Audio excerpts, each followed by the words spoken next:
चटनी मांगत है बहनी बड़े लहरी है बहनी कसके ना जाने हो अरे लाली लाली मिर्चा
तो वही नाई कहा था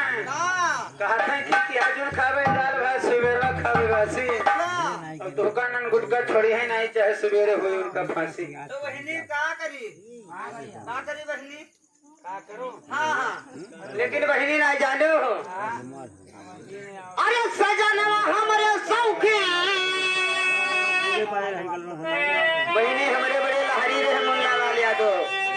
अरे बलनवा हमरे सौखी हो सजनवा हमरे सौखी अरे पारे तो ना लई आए बलनवा हमरे सावनी पारे तो ना लई आए बलनवा हमरे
पहुंचे तुरंत लेके जाई खाना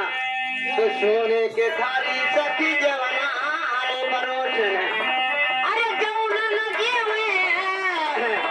ए जौना न देवे छपरवा बोवा लौकी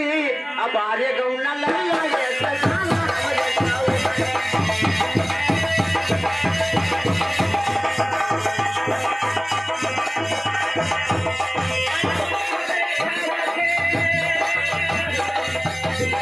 गाना बदला करिए ना तो तुम यहाँ वीडियो बंद कर दो।